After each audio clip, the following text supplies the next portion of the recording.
Welcome back, everybody, to the Pair of Kings podcast. I'm your host, Saul Thompson. You can find me on Instagram at Saul Thompson. And I'm joined this week by my wonderful co-host. I'm Michael Smith. You can find me on Instagram at @_Smithstagram. If you are listening to this, don't forget to go and subscribe to us on your favorite podcasting platform. If you are watching this, don't forget to like, comment, and subscribe through YouTube. Or I guess maybe Instagram. I don't know if this would make it on the Instagram as a short. However, thank you for watching. Thank you for listening. And we're happy you're here. How are you, Michael? You're back from your international trip. It's good. I've been, I have been a digital nomad. Oh, nice. I've been working out of other countries. You a travel influencer? That's crazy. You can just get paid money to like fly first class. Fly and just first like class. review the first class flights. Yeah. Well, I think a lot of the travel influencers get paid by the countries that they're going to. Whoa. And often are like paid to ignore or not acknowledge or happiness wash the country. So a lot of the trips to Dubai won't explicitly state anything that's going on there. But then like a lot of smaller countries that are looking to boost their tourism revenue will just invest a ton of money into like TikTok. Like there was, so you know that whole, what was the area in Italy that blew up on TikTok? It wasn't Lake Como, it was... I do not watch TikToks, and I especially do not watch travel TikToks. Ones? So for, I'd say like 4 or 5 months, you have to go here was Cinque Terre or something like that in Italy. And I was like, why is this? It turns out they just poured a ton of money into a like tourism advertising budget. Everything you look at ever in your entire life is propaganda. Yeah. For the record. Yeah. No, there's no like original natural content anymore. Everybody's this podcast is propaganda. Yeah. We are, what are we pushing? But Dressing Like Shit Coalition is funding this. Just two dudes hanging on a couch propaganda. This is propaganda for just being bros and hanging out on a couch and pretending you know stuff about fashion. What's up, hey? This is the biggest threat to our current democracy. Two dudes on a couch chopping it up. Yo, our podcast isn't big because it's too. Our podcast isn't bigger because it's too dangerous. We don't make Chapo money because it's dangerous. You know, they're keeping our podcast down on purpose. Oh Jesus! I think this conversation's been had by every two guys on a couch doing a podcast ever. Both ironically and not, which is kind of incredible. It always, you know. The crab evolution thing. Oh, here comes Oscar. Anyway, speaking about fashion, can we get a fit check from you, Michael, to start it off, to kick it off? Fit check. Hello, I'm back. Today I am wearing a very non-Michael outfit. I have on some vintage Levi's that I picked up in London for not Brooklyn vintage Levi's prices. They weren't up on a wall. They weren't up on a wall, but they were like they've been like worn through and then patched, and then the patches have been worn through, so they're kind of like double knee, but like real, I guess. I don't know. So you got everything evolving to crabs. You think all pairs of jeans are going to like double knees now that those are popular? Absolutely. Convergent evolution. Yeah, man. It's cool though. Shoreditch. Was it Shoreditch? No. Was it Cardiff? Yeah, Shoreditch in London has like a shitload of vintage shops that are all really cool.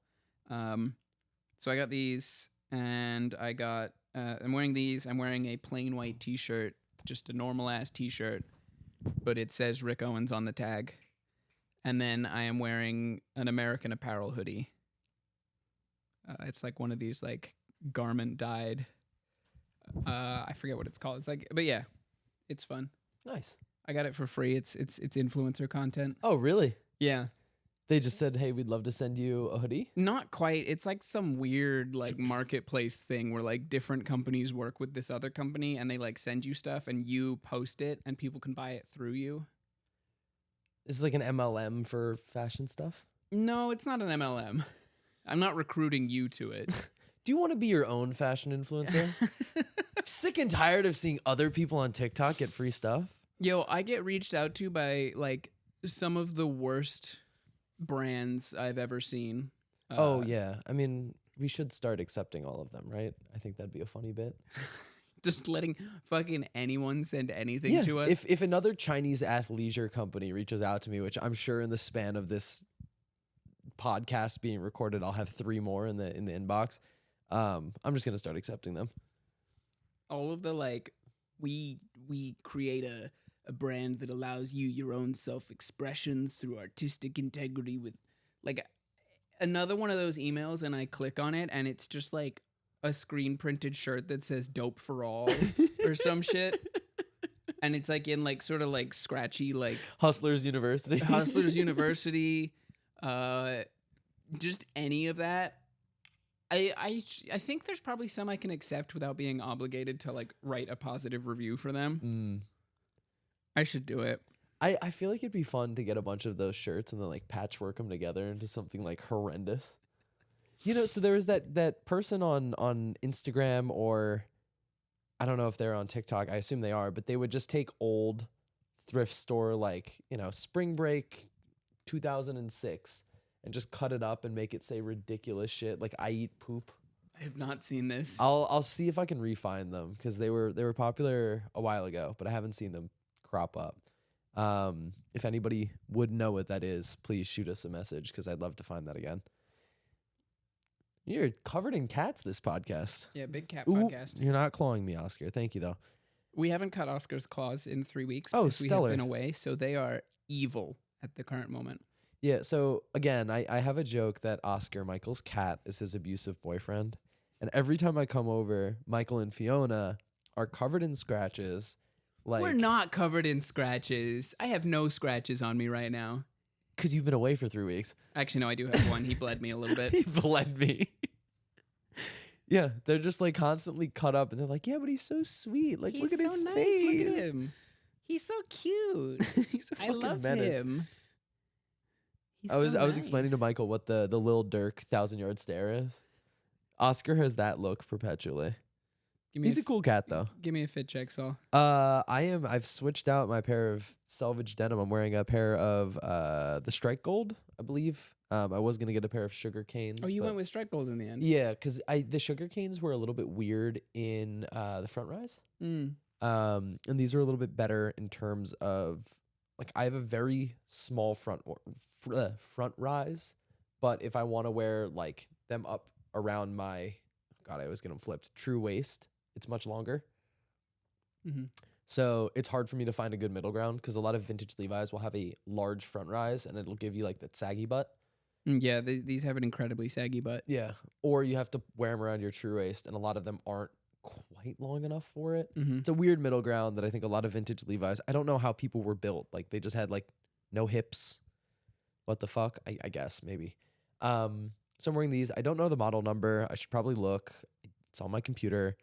I'm wearing a shirt from Briarmere Farms. It's a farm out on Long Island. It's got great apple pie. I thought it'd be funny to wear a t-shirt from them. And then I'm wearing a vintage Merrill Lynch hoodie that I got in New York City at one of my favorite restaurants that I'm not going to blow up, because they also sell vintage Are we clothes. gatekeeping? Yeah. We're gatekeeping restaurants and vintage clothing stores? No, it's the same place. Yeah, but we're gatekeeping the combination restaurant vintage store? Yeah. Because it's really, I've talked about it on the podcast before. All right. It's If you're a real fan, if you're a real know. fan, you'll know. Yeah. It's up in the hundreds on the Upper East Side. I'm not a real fan because I don't fucking know. We should go. It's a very good restaurant. It's also like an hour and a half. Do I have to away be from like your house. blindfolded and like Yeah, I throw you you're in gonna the like back of a drive van. me in circles before you take me there? Yeah.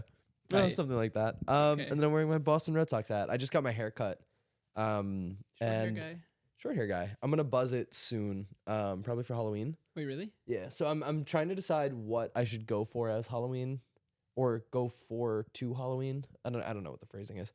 I was either going to do Larry David, Mm-hmm. but I feel like just wearing So like, would you? I don't think I can. So okay. Why not? I don't think I can make myself that violently unfuckable. That's like visceral. You know what I mean? Somebody pulls up with that and it's like, oh, that's so funny. And then it's like, oh. Because then like that's it's hilarious, not just, but I am not talking to that guy in like a no, night of, it's going to be very funny. I wake up the next morning with the Larry David haircut and people are going to be like, well, you wake up the next morning, you shave your head. then I got to go in like pure, but like pool cue. What? I would dive. So he's completely bald on top and he's got the long sides. So I'd have to buzz. So I'd either have the buzzed ring and look like I'm bald, or I'd have to just like straight razor my head and go cue ball. Just you don't have to cue ball it. Just like at least for a little bit of the bit. We've been friends for how long? Just humor me. A year and change? No, like 2 years. I'm talking about like friends, not acquaintances. Oh, you thought that was fake? Oh, that wasn't real to you? You just like that, man? Okay, fine. You've known me for 2 years. I don't do things halfway. And if I'm going to do the Larry David, I'm going to go cue ball on top and dye the sides like salt and pepper. Or I guess he's fully white now. Yeah, you're going to have to bleach the shit out of your hair. Yeah, my hair's quite dark. It sounds cool. I think you should do it. I want to, but then I've also got to go and like get it done well. And I have a hairdresser that I love. Shout out Hannah Parsley. Shout out Hannah. Yo, Parsley. That's crazy. Her She last sounds name's like Parsley. she She's sounds like rad. an Animal Crossing character. Yeah, we talk about Baldur's Gate now. She's so cool. I love Hannah Parsley. Shout out to Hannah Parsley. But it'd be like, cause it's a cut and a color, so that'd be like $100-something for a fucking gag, and then like, I'll do it. was the word that? No, sounded that's like it. I'll do okay. it. I won't even charge you that much. It's gonna look like shit, dude. I know, that's so tight. Oh. Um, But then what do I do the next day? Because, okay, so Halloween, I'm going to parties probably all weekend. So I'd have to. look at you. No. But my point is, This guy gets invited places. I'd have to keep wearing the costume. And then my daily life, I have to be Larry David for. Okay, so Halloween is on a Tuesday. Uh-huh. So I believe there are Halloween parties happening before Halloween. Yeah. And then after Halloween. You can do it for one day. You don't have to do every costume. Switch it up. Okay, so think just humor me, right? Logistically. So if I'm going to parties the previous weekend, fine, I'll have costumes. Then for a party on the 30th or 31st, I have to come down here. You have to cut my hair and bleach it so that I look like Larry David. And then the next day, which I have class on, Wednesday the 1st, I have to go in cue ball. So I'd go from full head of hair to like shaved bald. People are going to worry about me. Like, are you okay? Wear a hat for a week, man. I feel like even with a hat, it's very obvious when someone has shaved their head. Yeah, no, like buzz the sides that were fucked up and then wear a hat. This is too much logistics for a Halloween costume conversation. Yeah. All right. What do you have a costume idea? Fiona and I keep thinking up funny ones and being like, "Oh, that's a good one," and then never remembering it. Ones that come to mind are Kenny G and his saxophone. Oh, that's because I keep getting compared to Kenny G. That's really good. And it would be really funny if Fiona was saxophone. One of the worst ideas we've had is John Lennon and Yoko Ono, but switched. Can I be the guy that killed John Lennon? Please. But like, because it's like the dumbest like white male Asian female joke in the world. Yeah. Because everyone's like, oh, it's like John and Yoko. But I would Is be. that what you guys get compared to? It's happened at least once, maybe twice, on the fucking video of our like closet tour, and that's like that hurts, man. That's some of the worst shit you could ever say to me. But I would be Yoko. This is John and Yoko build. Fiona would be John Lennon, and That'd I would be good. Yoko, Yeah. which I think is funny. I like that. That's a good one. Not doing Rick and Michelle. Yeah, That's the stupidest shit I've ever heard. Yeah. Um, How often do you get people like, you should do that? Not so much. No, I've definitely had that at least a couple times before. Okay. And I've seen people do that. Oh, more power to you. That's a little bit cringy. It's a little bit cringy. I don't know. I don't know what the statute of limitations is for like a celebrity costume. We've also thought about doing Remy and Linguini from Ratatouille. Oh, that's a good one. I was going to do that with Leo for Halloween. I guess we are talking about Halloween. Shouldn't have re-specified. Yeah, because it's super easy. I just get chef's whites and then I walk him around. He looks like a rat. So yeah, he is a rat. Little chef. Yeah. I think Fiona's general vibe for Halloween costume is like anything that lets her wear a fucked up little outfit, and for me, it's anything that lets me wear like a slutty outfit. Okay. Like Fiona wants to wear a rat costume or a saxophone costume, you know. She's so sick. And I would like to. Yeah. While it's fresh in my mind, something that's been happening a lot recently that kind of it doesn't like bother me. Like I'm not like actively like what the fuck, but every time I see it, I'm like, what? Like what is going on? Like we took street style or like we rated Rick Owens outfits outside of the Rick Owens show, but it's just people wearing black, and it's not. It's just like people in like BDSM harnesses. What are you talking about? Like. Are you against the people's outfits being all black with BDSM harnesses, or are you against the rating of outfits? I'm against the rating of outfits as Rick Owens outfits when they're just wearing black. It seems like they saw somebody walking down the street and they're like, "Oh, Rick Owens." It's like they're just wearing black today. Yeah, I mean that's the opiumification The opiumification of fashion, where it's like it's just like anything that's like black jeans and like a silly little t-shirt is like, that's Rick Owens, man. That's crazy. Yeah. With the Ricks on. With the Ricks on. Maybe I should do Sonic the Hedgehog. That'd be cool. Just paint myself blue and run around. One of the best Halloween costumes I ever did was Tobias Funke. Oh, yeah. And I painted my skin blue. You blew yourself. I blew myself. Did I tell you about this? No. It was like college, like sophomore year of college, and I wore some tiny little denim shorts and I painted my entire body blue. And I wore a bald cap, I think. Okay. And then I just like I went to the Halloween party I went to was like a warehouse punk show. And I was in the mosh pit when I realized that the paint was not very color fast, and I was running into people and turning them blue. Like it was all coming off. So I feel like, again, like Sonic the Hedgehog, if you get drunk, it's very fun to run while you're drunk, right? Like you're just looking for any costume that lets you run. No. My thought was like, not only are you running around, but then you have the like volatility of like slamming into people and turning them blue. Right? Like you get a few of those pool rings and just hit people and like toss them in the air and then go sprinting away. I feel like it'd be really fun. I want to be Quap for Halloween and just walk around like an idiot, like completely like. Can I steal that? That'd be really good.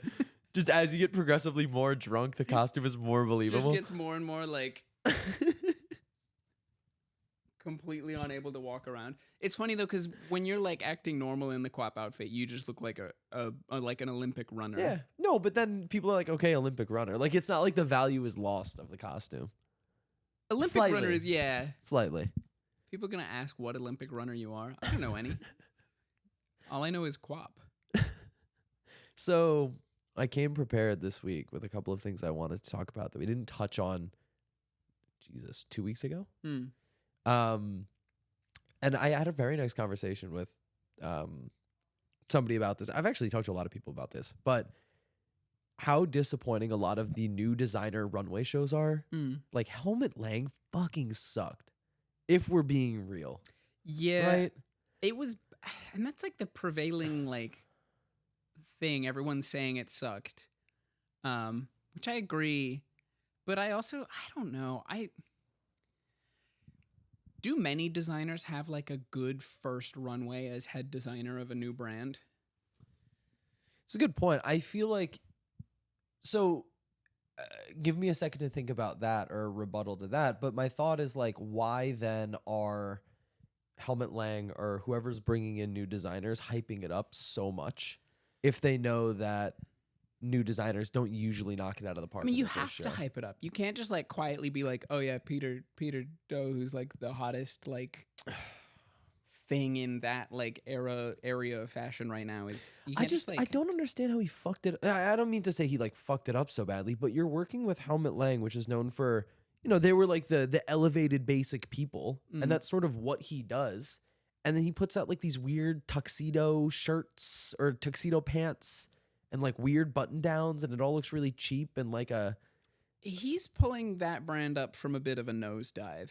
But did he pull it up? He's trying. I'll give him credit. Like don't. This isn't a condemnation of Peter Do. Like Yeah. He also made 3 fucking seasons this year. Yeah, he did, right? Yeah. So he did. Yeah, he did. He in what must be, I mean, I don't know how long you like work on a season while your other season's coming out, but like, yeah, it's been 6 months since his most recent Peter Do season. Yeah. So in that 6 months, he's done his own Banana Republic. Yeah, I was gonna. Totally Helmut Lang, which is kind of crazy. To be in charge of all of that, and I don't know how sustainable that is. So Alexandra Hildreth made a really good point. Like Banana Republic, Peter Do, all the stuff is really expensive. Like super expensive. Who is that for? Right? Like, is it less expensive than Peter Do? I think it's more expensive, to be honest. I mean, it depends on what you're buying, but where I find Peter Do is like the real, which is where a lot of it falls to. I don't know what the retail prices are like. So I think retail prices for the boots are around $700 to $800. Really? I think so. That's low. Well, this is also when I was like really looking for him a couple of years ago. What does a Peter Do suit cost? I will look that up. But like again, Banana Republic, even though they did that rebrand and they've been trying so hard for like a decade to be cool again. Yeah. Yeah, they pay a lot of money to get people to talk about how cool they are, and I don't think they've managed to convince people. But they haven't paid us yet, so we can talk shit. I got free stuff. Oh yeah, you did. Yeah. And then they made me pay taxes on it. It's like so $400. Shit. It fucking sucked. I mean, so a pair of pants, normal straight leg pants, are $1,100. Okay, yeah, that's sort of what I expected. But yeah, maxi pleated skirt. I mean, it's a beautiful skirt, but it's $2,800. A blazer's like $2,000-$3,000. It's like I'm on my phone. I'm sorry, website is not very searchable, but like even the fucked up shirts retail for like $750. And I think that the Banana Republic stuff is cheaper than that. Slightly. Basic tees are like $100. Yeah, but that's also a Banana Republic basic tee. I know, but that's what I'm saying. No, but again, back to like the core point, like who is that for, right? Like fashion people, yes, they'll get excited, but they're not going to be sustained customers because fashion people, especially in the circles that we run in, are fickle, right? It's very flavor of the week. I'm not saying you or I think you or I are very dedicated to whatever we like, whatever it is. But in general, the fashion crowd is very fickle and it's hard to keep their attention on something. I think there's probably 2 like possible routes here where there are people who have like desired Peter Do stuff, like people who are not as invested in like not spending money as you and I are. Yeah. Who have been interested in Peter Do for a long time, but it's like still crazy to spend $3,000 on a suit. Don't get me wrong. I've followed Peter Do for 4 years now, 3 years.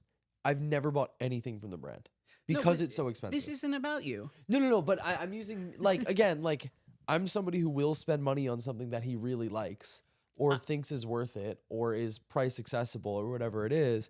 And even with the Banana Republic Peter Do stuff, which is cool, it looks cool, it didn't clear that like this is cool enough for me to spend money on retail. Right, but you're not the target. Here, I'm gonna look this up. Okay. All of these like mall tier with high designer things are aimed at like sort of aimed at people who know who Peter Do is like intentionally and like really like who he is but can't afford it. But probably what it's more aimed at is people who shop at Banana Republic, because a lot of people tons of people shop at Banana Republic that probably have more money than Banana Republic money. Some people don't. Do they? Yeah. There's. I just feel like the expectation when you walk into a Banana Republic are not Peter Do prices. Even with the rebrand that they've done, and I understand that they've pivoted and whatever it is, I think that the prevailing, like what they were from 2008 to 2015, maybe even 2014, like, before they really started this big pivot, like what you'd go to Banana Republic for like $60 khakis or like $40 chinos, Right? Like, I feel like the pivot is not yet ingrained enough to where people are like, yes, Banana Republic can charge $1,200 for a coat, and I'm going to go and buy that. They're not charging $1,200 for a coat, are they? Yeah, the Peter Do stuff is like $1,200. The pants are $200 already sold out. Well, how much is that coat? That's $1,000 for a coat. Some of this shit is like within Peter Do prices. Or within Banana Republic prices. I mean, like again, like the stuff is really cool. We're looking at the just BR X Peter Do detachable utility trench. It's $1,200. It's really cool. So there are people with not enough money to buy Peter Do, but more money than Banana Republic. Like people who shop. Am I going to be able to finish this one? Yeah. I'm just thinking. People who shop in Banana Republic. Actually, sorry. People who shop in Banana Republic, like, there's a weird group of people who have tons of money but still shop like middle of the mall brands, and they buy tons of it. Really? They buy tons of it, but they don't. They could buy like it's the like constant consumerism thing. Okay. There's like people who have tons of money. They can go drop thousands at Banana Republic very easily. Are they that common? I used to work there, man.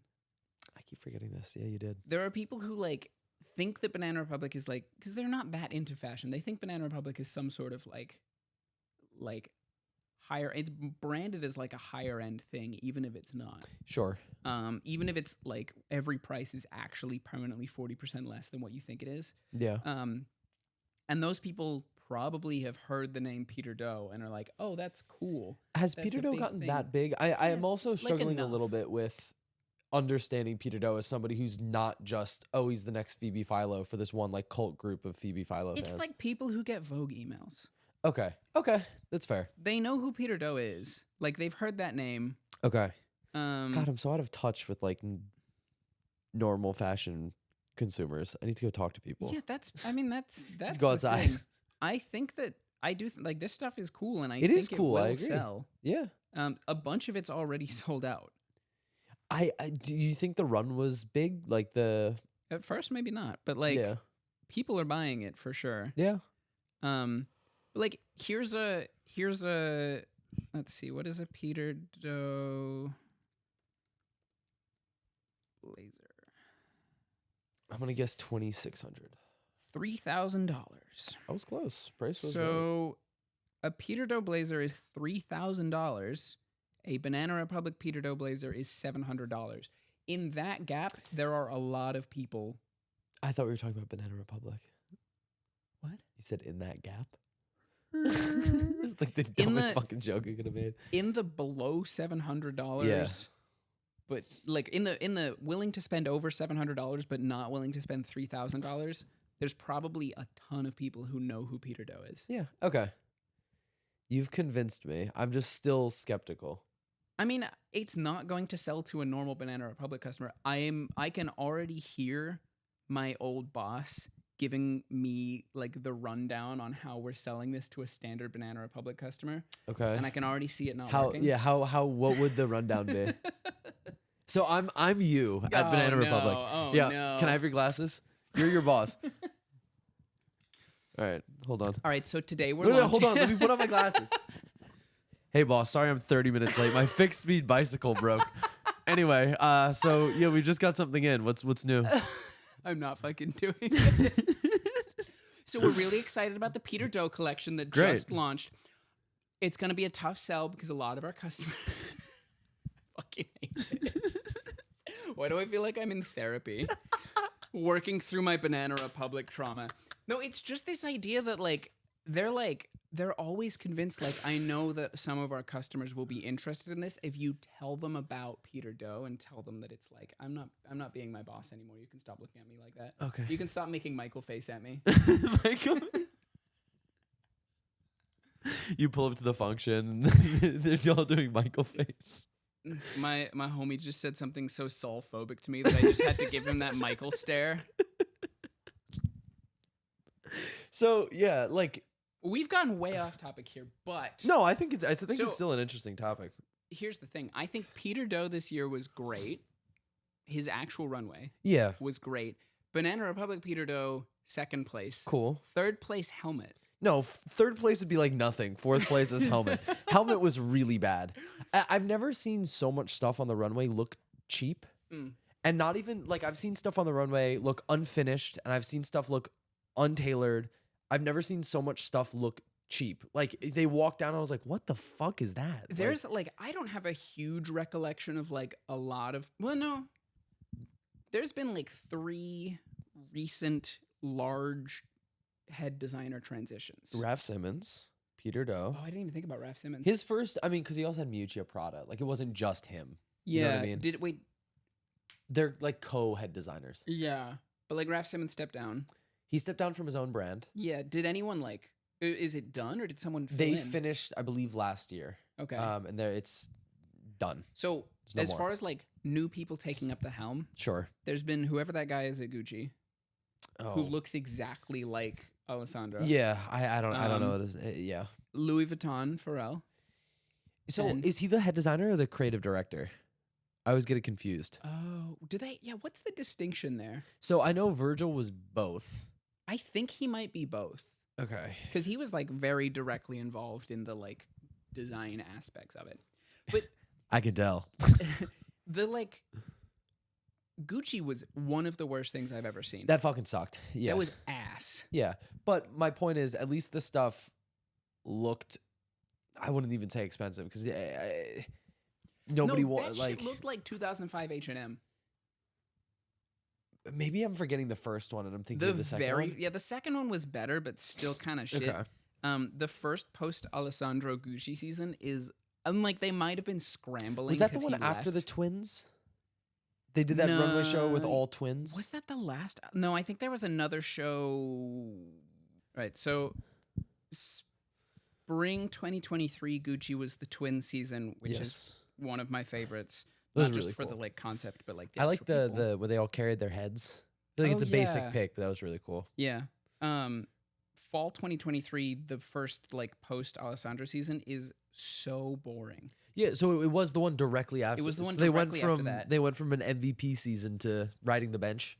Yeah, Probably out of the absolutely. league. And that shit being honest. looks like, it's like, I feel like they were Oh, trying. it's just like the boring ass t-shirts. It's not even that. There's, like, it feels like they were trying to. You won't be able to click it because it's Vogue and it needs me to sign in. Okay.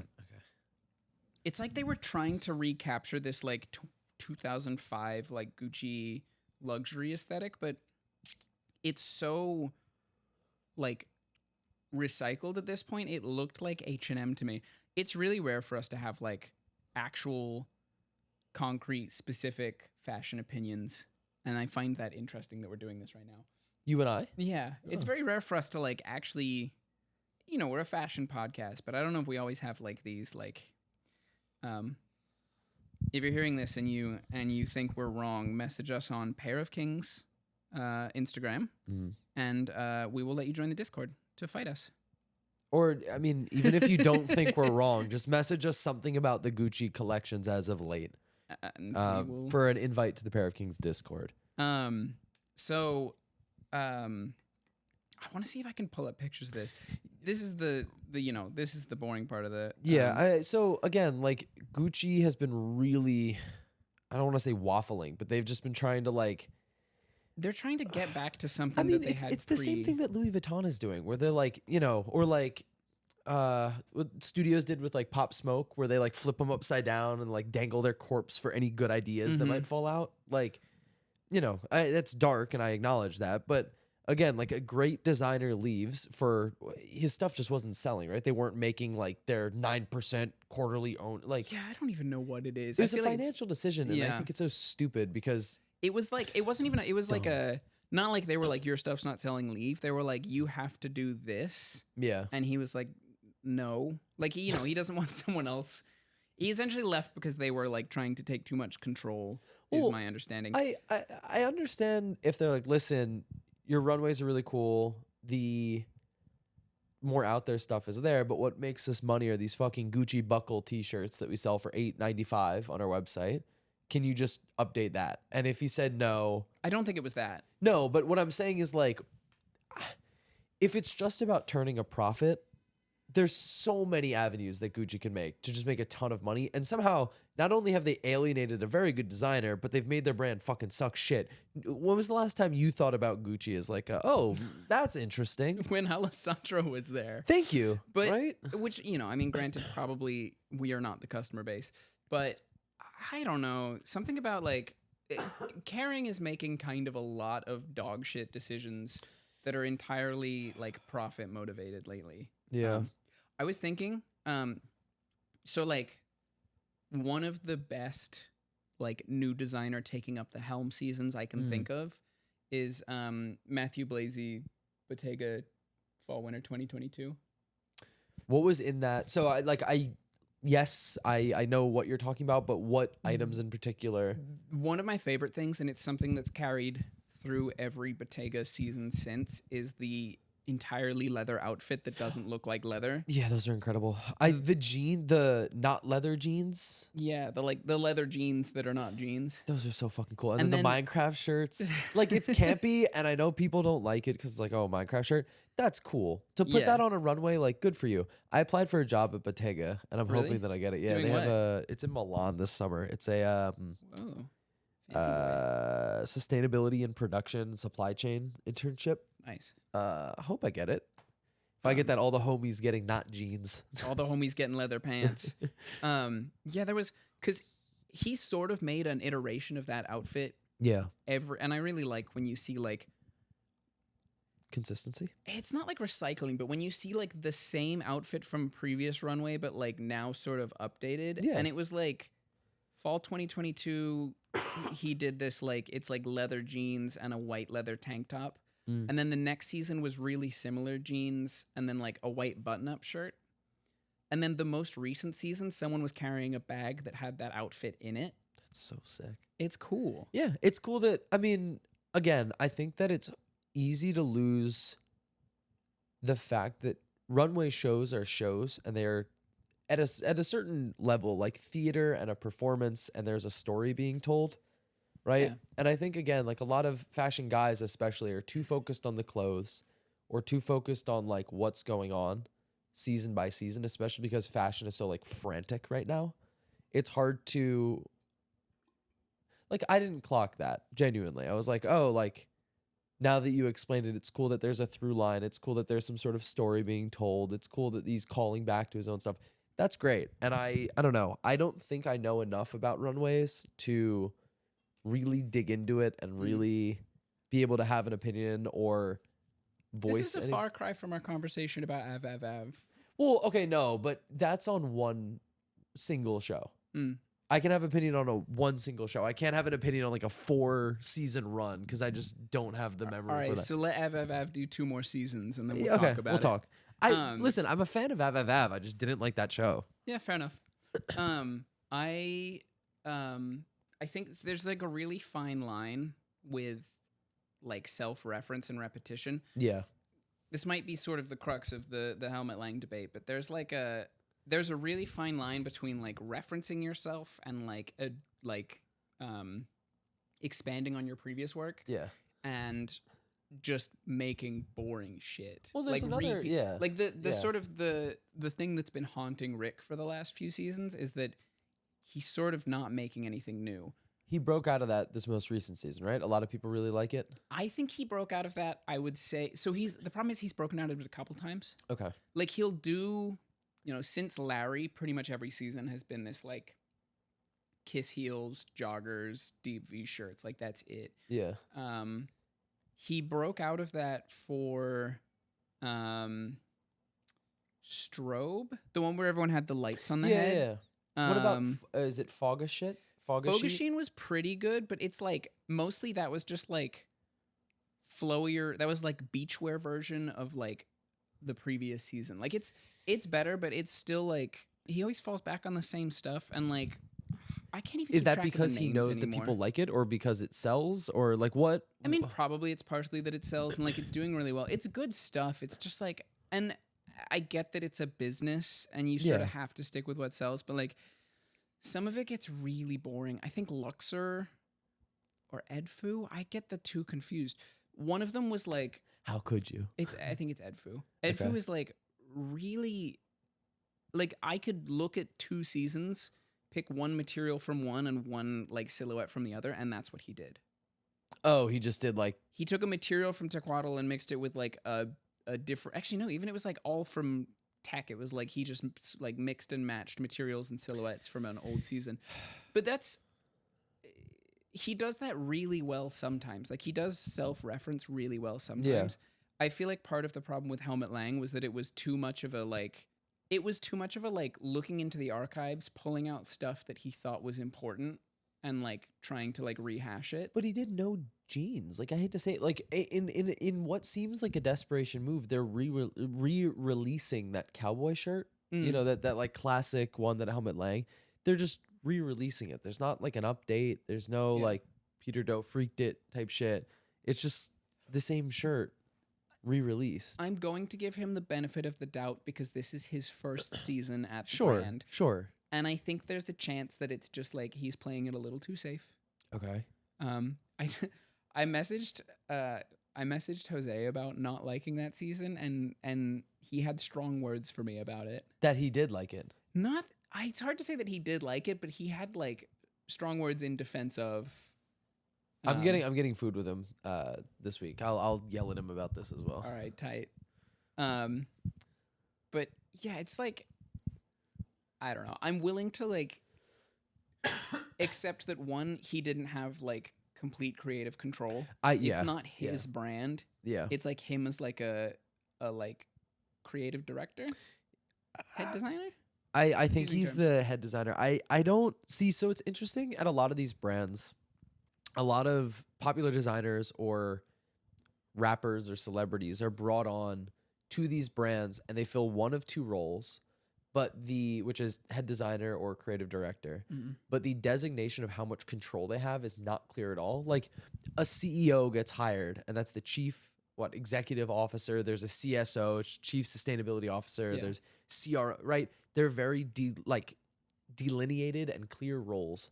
But you see Peter Doe as a head designer, you see Raph Simmons as a head designer, and you see Rick Owens as a head designer. They all have very different levels of like what their actual involvement is. Exactly, but they're all called the same thing. And so when I think, and it is a fault of my own as well, but when you see Peter Doe head designer, you assume just because it says head designer, he has a lot more creative control than maybe he does. Or maybe he doesn't. I don't actually know. But it's hard to tell. And I wish it was a little bit more transparent. Talking about transparency, I could talk, if we can transition away. Can I ask one more question? Yeah. What was the thing that Future got picked for? What's the thing Future's designing? Isn't it Future? I think you're right. You have Future Hendrix, maybe? Future is Lanvin. It's but it's Lanvin. Lanvin Labs' first guest creative, and it's called Lanvin Labs. So it's not that he's designing Lanvin; it's that they're doing like they're hedging their bets. Yeah, which a lot of places do that sort of like we invited someone to do a capsule thing. Yeah, well, I mean, you just want their name on it. Like again, it goes back to the thing we've been talking about in the last like 6 episodes, which is just you need to get somebody cool so that people think you're cool, so that they call you cool, so that you are cool, and then so that more cool people start to wear you. Yeah.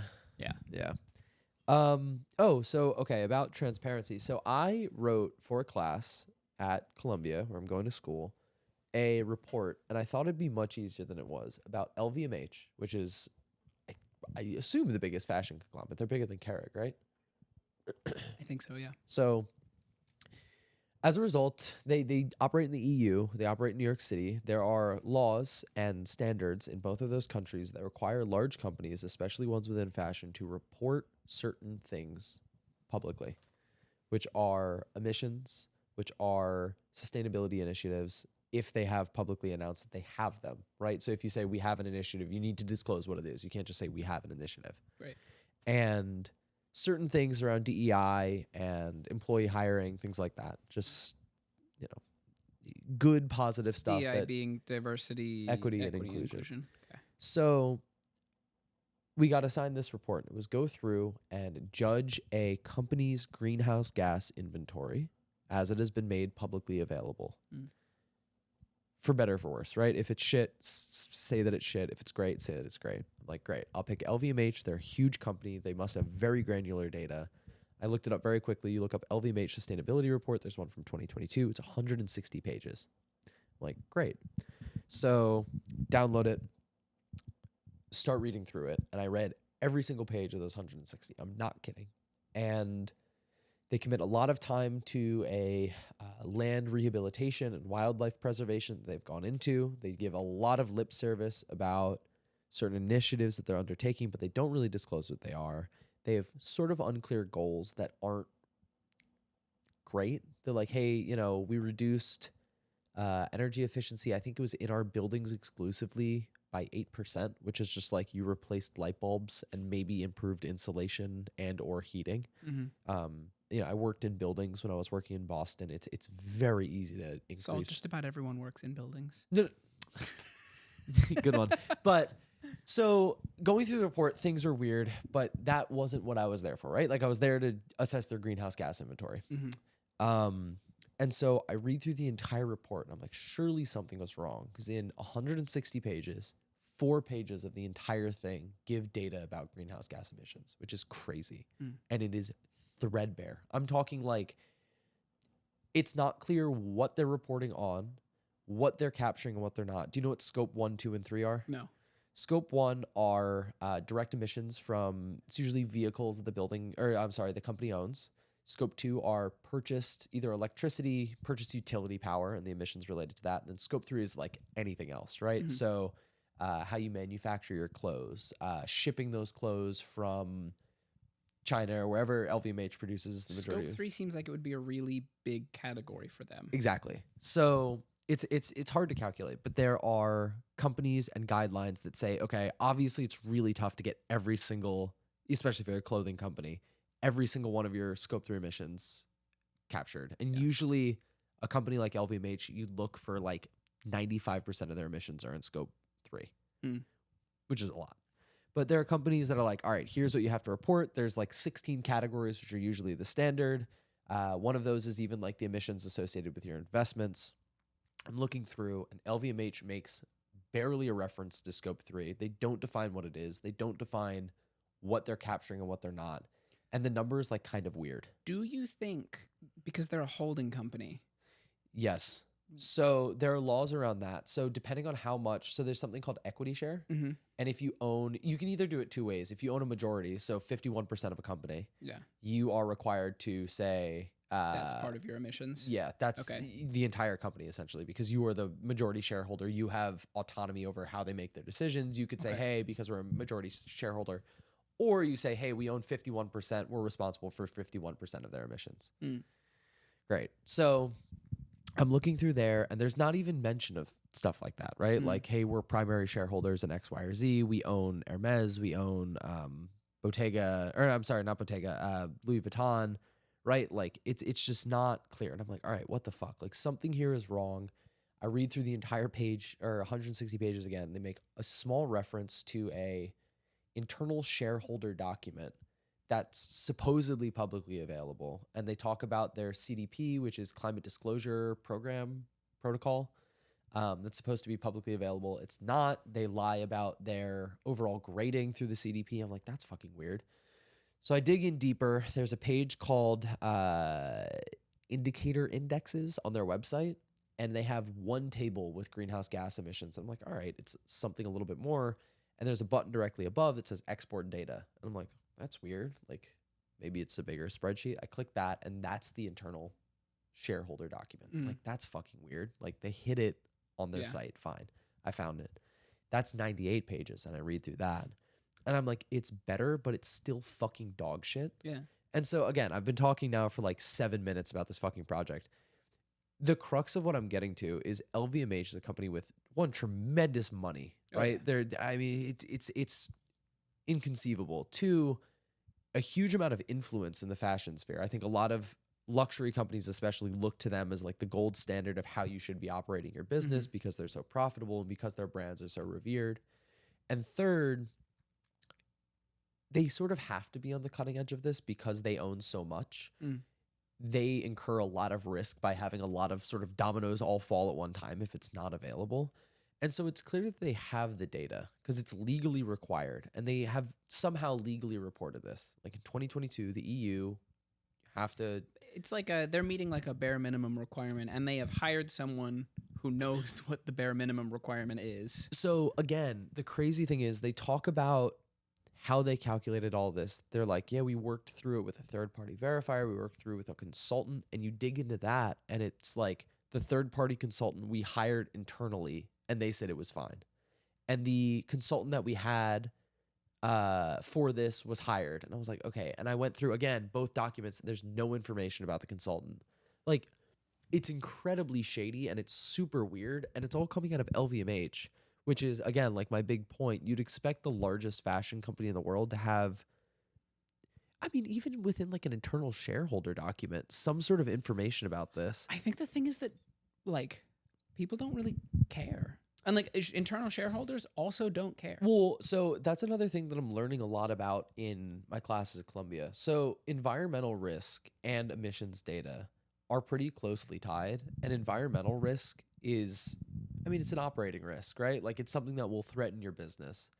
God forbid you're working with suppliers. Something I learned about Uniqlo. They work in an area that essentially just uses slave labor. Like, that's just what they do. And they can't extricate themselves. It's a whole other issue, partially because they don't want to, because they want to keep their clothes cheap, partially because if they did, it would be sort of like condemning the Chinese government, which they make most of their money in China. Why the fuck would you do that as a business? But also don't use slave labor in the first place. Anyway, it's a big risk, and especially when it's legally required to have this data on hand.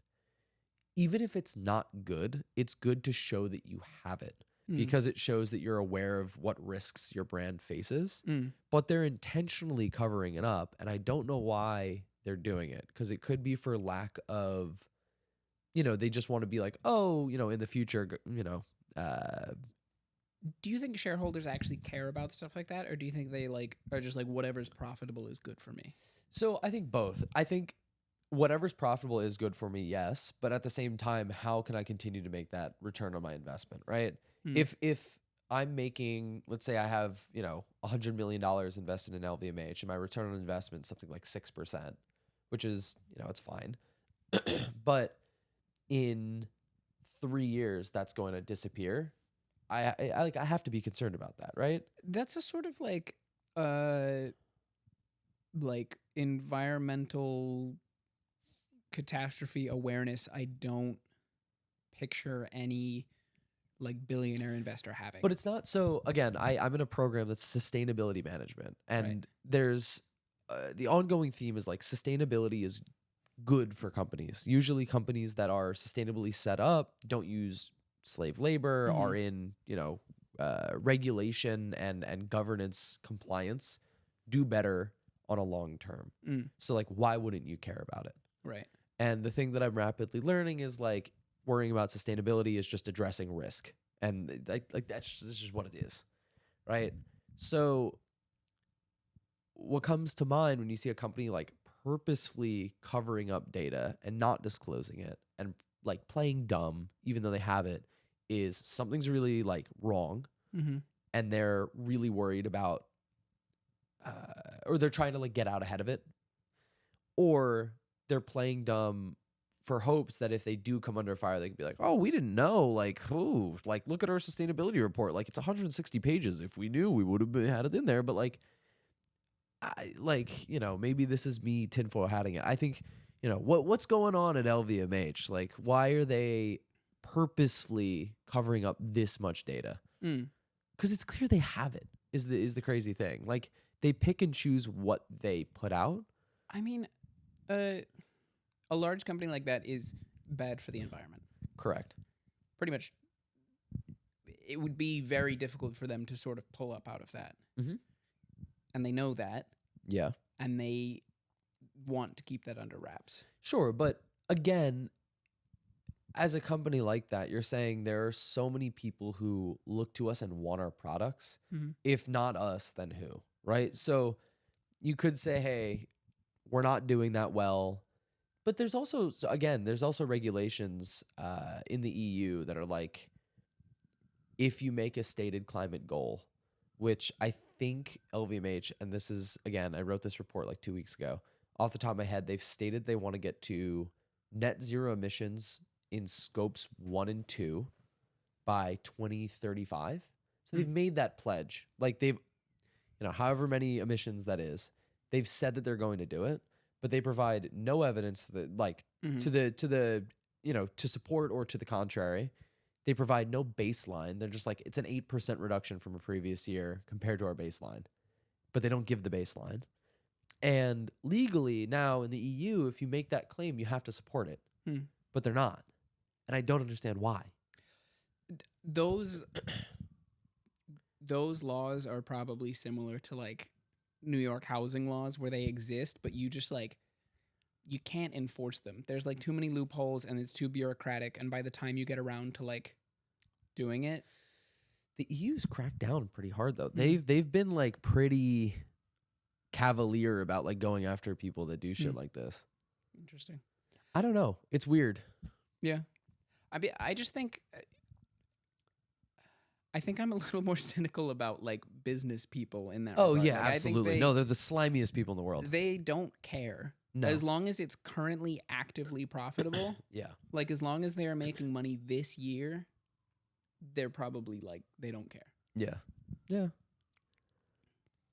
It's really weird. And it's kind of fucked up. Like, I mean, least hot take of all time, but I don't know. I wrote this report about Uniqlo and they were very aware that they were using slave labor and they got caught. And both internally and externally, they were like, oh, like, we like, we didn't know. Like, that was essentially their whole thing, was just like pleading or feigning ignorance. Yeah.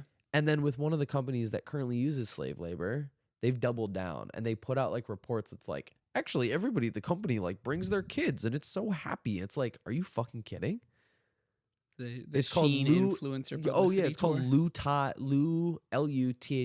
Textile Co. Ltd. If you look it up, it's like they've been involved in like Uyghur genocide / slave labor. When I was at Banana Republic, there was like I think it was Gap, but there was like a factory collapsed or something. Like there was in like Bangladesh, Rama Plaza. There was like a big, and it was like a factory that Gap. Yep. Like did a bunch of their manufacturing. It was Gap and Levi's, I think. And somebody else as well. But yes. And they like gave us, we had like a training pamphlet on like how to address if people talk to us about it. No in the store. way. I don't remember anything from it. Oh, fuck. But there was, because this was a decade ago. Yeah. But there was like, there was like a pamphlet that was given, not that fucking anyone in Arizona came in and was like, hey, aren't you guys the ones with that factory? But like they had a document that was like how to like talk to people about this like huge tragedy in a way that like doesn't shit talk your company. Holy fuck. I mean, I guess you have to do that. Oh my God, I would love to see, and I know it must exist, I would love to see the training document for Yeezy Gap being pulled. Oh. Because they, like, there was the, obviously, Yeezy Gap shit got pulled because he went crazy anti-Semitic. The training document for that, like, when people come in and are like, hey. Asking about it? Yeah. Or either like, hey, do you have this stuff? Or like, hey, what the fuck is wrong with you guys? There is probably a document for it. They canceled was it Moala who was supposed to do is it 2 W's? I never know how to pronounce that brand. I just read I'm it. sorry. However, it's crazy that they scrapped that creative direction or avenue for Kanye. I don't know about, I know Telfar Gap got scrapped. Oh, was it Telfar that they scrapped for Kanye? Mm-hmm. Okay. Maybe Yeah, I'm getting them flipped. They were like set up to do Telfar Gap. They were set up to do Gelfar. And they were going to be Jewish. Gelfar sounds like a super Jewish last name. Gefilte fish. Yeah. What is gefilte fish? It's disgusting. It's really not good. It's like a preserved fish. Think like Like a pickled herring, but from your nightmare. Pickled herring from my nightmare. Got it. It's usually like jelly-ish too. Jelly pickled herring Yeah. from my nightmare. I can't smell it without feeling nauseous. Cool. That's tight. Yeah. We But I should love get some. pickled herring. Okay. I don't know anything about pickled herring. I've never eaten pickled herring. We should go to Stockholm. Okay. Yeah, let's just go to Stockholm. Surely there's nowhere else around here to get pickled herring. Anyways, We'll talk about it. Gelfar got scrapped. Gelfar. Do you think, I mean, they must be like fucking punting themselves for that, right? I mean, Telfar has exploded. Yeah, and like, well, so the problem is because Gap and Banana Republic and etc. are so like bureaucratically like you cannot. One specific person cannot be like gotten mad at in those situations. I don't think it's just like, it's like whatever comes down the chain of command and back up it. It's like impossible to tell who was specifically like, oh, we can't do Telfar because we have this like Kanye thing. Do you think we're going to see, and this is pure speculation, but do you think we're going to see any brand break out of that mold? Or, I won't even say brand, but like old mall brand and just be like, fuck it. Like, we're not doing the celebrity, Matt Smith for Paul Smith, Emma Chamberlain for Boohoo Man. Like, do you think we're going to ever see somebody break out of that and be like, listen, we're going to actually like try. You know what I mean? Like we're not just going to fucking Absolutely not. That's what makes money. Yeah. Names, that is like how fashion culture works. I'm trying to think of Pair of Kings, Olivia Rodrigo, coming to a fucking audio soundscape near you. Honestly, yeah, let's do it. Let's get Olivia Rodrigo on here. I think she's cool as shit. I think she's cool. I just don't like her music. I'm trying to think. It's also very like, the thing is that there is like mall brands. Sure. And there are like people who are into fashion. And those mall brands are seeing that like this is sort of the newer, like this is much more common in kids and in people in general, like is being into like fashion and like pop culture and stuff. Yeah. And the only way to reach them, because you are Gap, you Sure. are like canonically a like mall brand that your mother takes you to buy like jeans for school. Yeah, but then why not just spin off? But that is them spinning off. You need. But like remove your name from it. No, but you need like it's like having this like historical like backing of your name, and then also having like the fun little like person that gives appeal to it. So okay, just to argue against that, just for one, the sake of doing it, but two, because I think it's not a bad idea. Influencer marketing works, right? You can get people to talk about anything in any way you want them to. Yeah. Essentially. Why doesn't Gap spin off, and we'll call it not Gap, right? They make a new higher fashion brand called Not Gap. They hire a designer and they pay a bunch of people to be like, yo, Not Gap. Like, what the fuck is this? That sounds like this new upstart, insanely expensive, long time before you get return on investments thing. And that is not how, like, the way that like fashion lines are judged is like you could do that and probably it would be profitable in like 3 years or something. That is, they see like, you're like higher ups at Gap Inc. see this like company and they're like, oh, it's been a year and all we've done is lost money on it. We got to pull out now. Have I talked about the fucked up thing that Gap does? I'm sure it's common. So I have a friend at school that worked for Gap, and there was a whole tech team, like a whole like IT coding team that was specifically tasked with like fucking up the website so that you would accidentally buy more clothes than you intended to. How? So it's just telling me all sorts of stuff. Like when you would go to add stuff to cart, this is also a couple of years ago, so maybe they've stopped, but I wouldn't actually expect them to.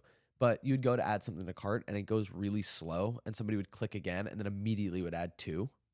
Shit like that. Or like when you go to check out, like the numbers are wrong. In the you call it like the plus minus, or in your cart, how it says 1 plus minus and you click minus hoping it'll go to 0 and it doesn't remove itself. Like if people are moving quickly, they're not going to catch it. This sounds like a crazy conspiracy theory. No, it actually is a thing. Does that not just increase the amount of returns you get? Yeah, but it's also Gap. Like if somebody gets an extra $20 shirt, they're going to be like, actually, this one wasn't supposed to come. They'll just like hold on to it. Yeah. Funny. Fucked up. So the way she described it is there were existing problems with the website that they intentionally did not fix Mm-hmm. and kept that way, like removing shit from your cart. And there were other ones that were like, while something is in your cart, the price on the website is jacked up. So let's say one t-shirt is $19 when they're actually trying to sell it for $15, and it's in your cart, and you'll get like a pop-up like, oh, actually, if you get a second one, it's 32 or 30, however many two would be for their intended price. If you don't, it's just at that 19, and you can't ever get down to that $15 number. There was a glitch I found in, it's maybe End Clothing, but I think it's something else. A British fashion website Sure. where if you put something in your cart Yeah. in, like, you set your country and your money to pounds, like you set your country to England and your money to pounds, you put it in your cart, open your cart in another window, go back, change your country to United States and dollars, Okay. and then refresh the checkout page, Yeah. it would give you the Great British Pounds number in dollars, Oh. which at that time was like it was like $1.50 per pound. Yeah. So you were saving like 30%. Yeah. There was a pair of pants for $300, and I did it accidentally. Like, I just like had opened up a new tab and was looking around in dollars, and I already had it in my cart, and I went back and I was like, these are $200 now.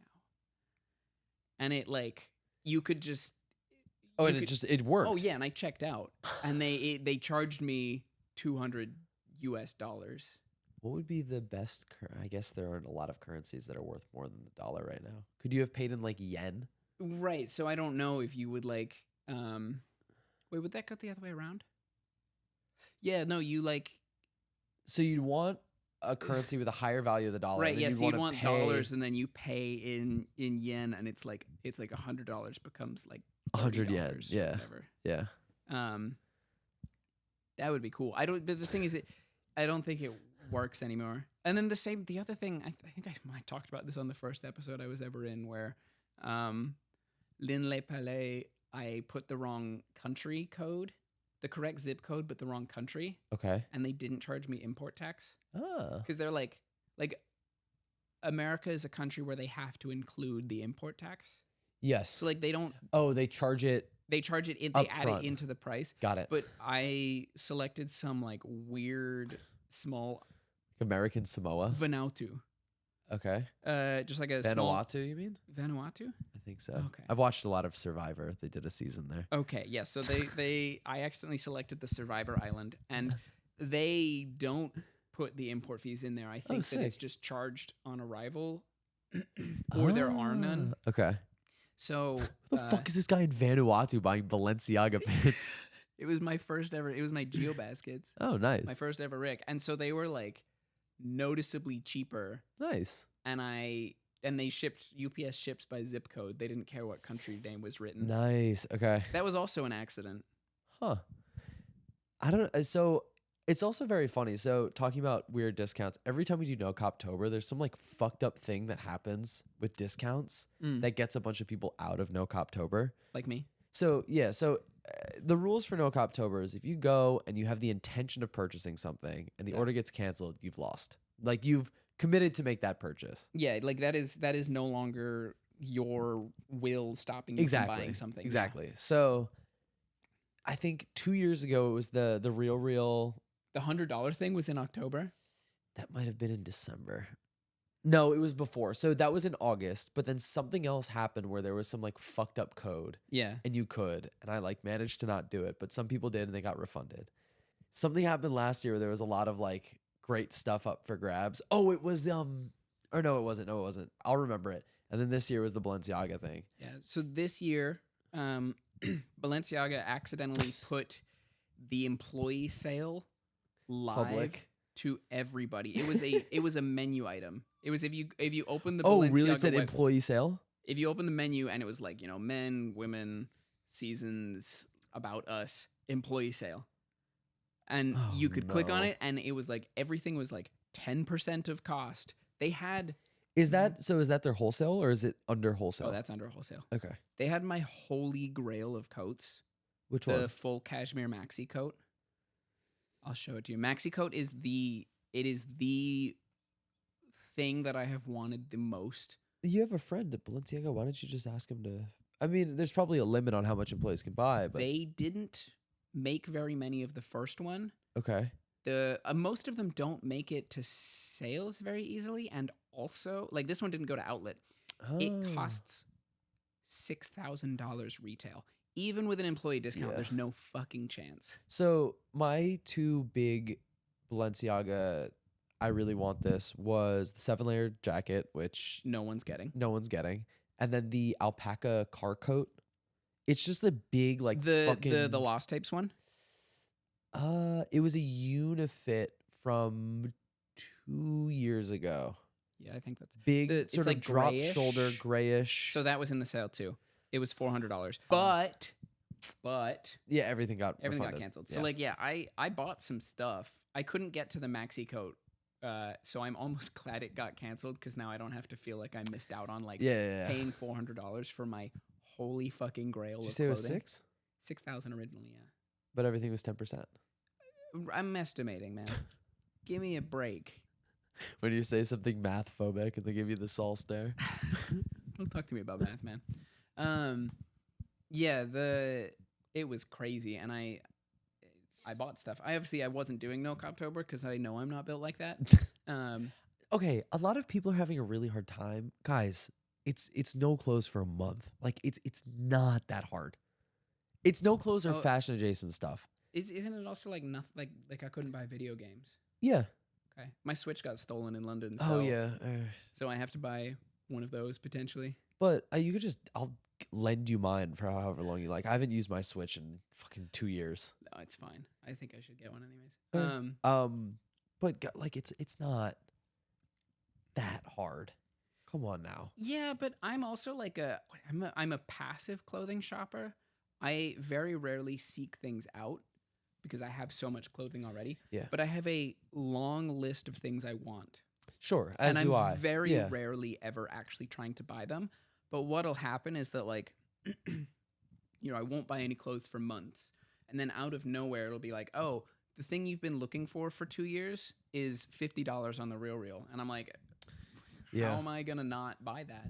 I am now I'm trying to buy Birkenstocks, which is weird for me. What do you mean trying? Just go to the store, dude. I did. They were out Oh, of my size. what? Yep.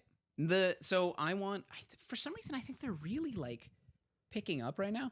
I want mink, which is the like golden brown suede Bostons. Oh yeah.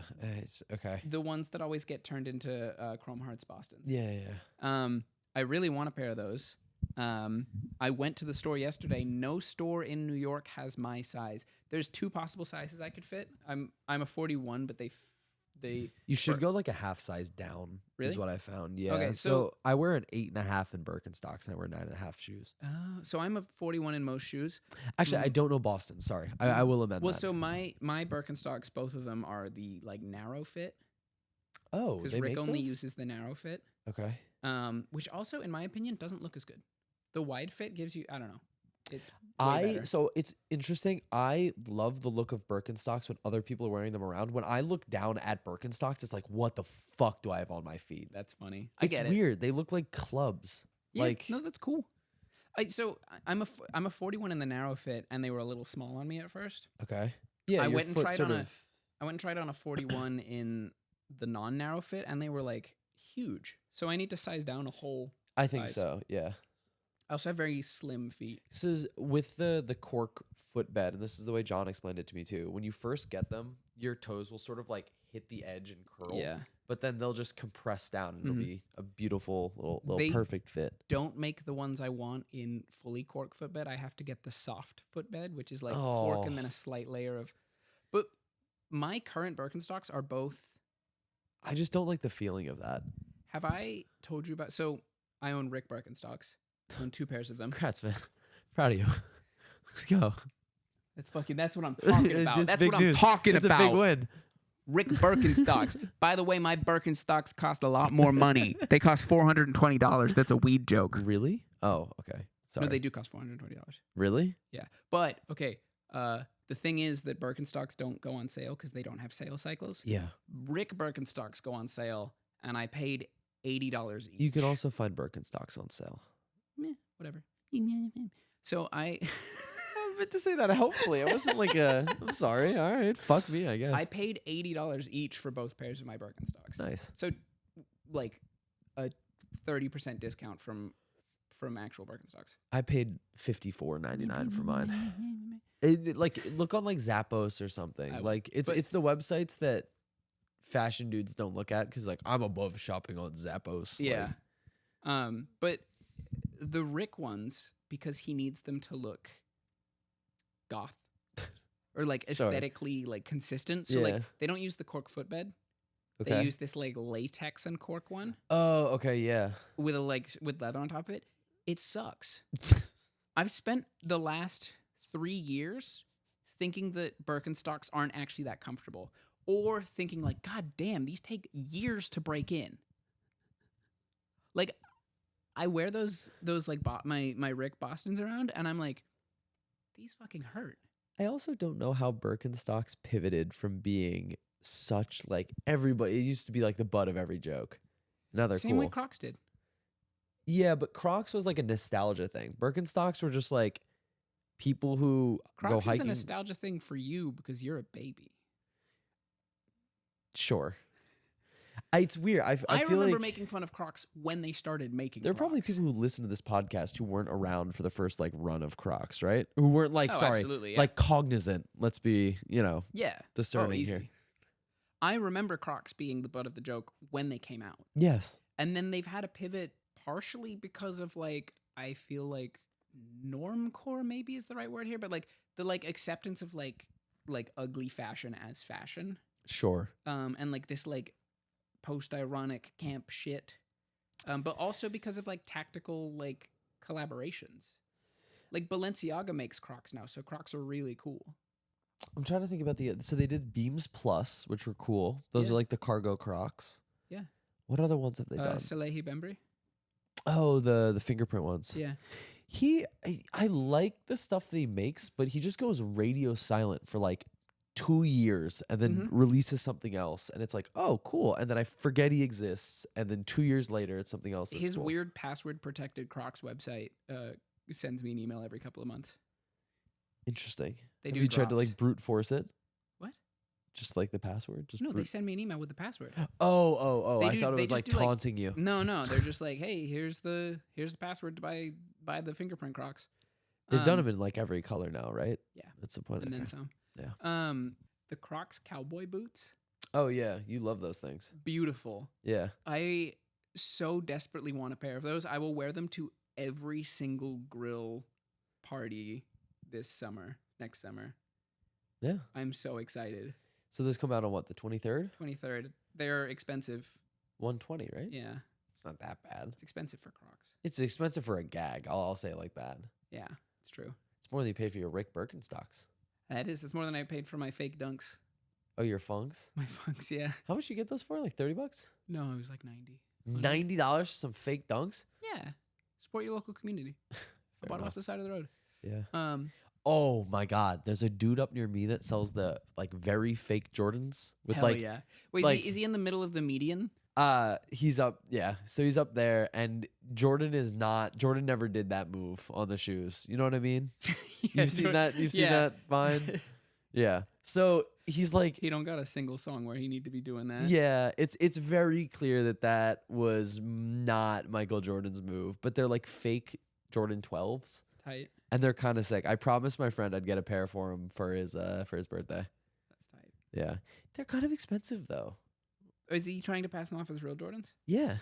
Let's start wrapping up. Michael, you want to do song of the week? Ooh, song of the week. No, I don't. Give me a second to remember what I've been listening to. I'll go first then. I've unfortunately been listening to a lot of Drake.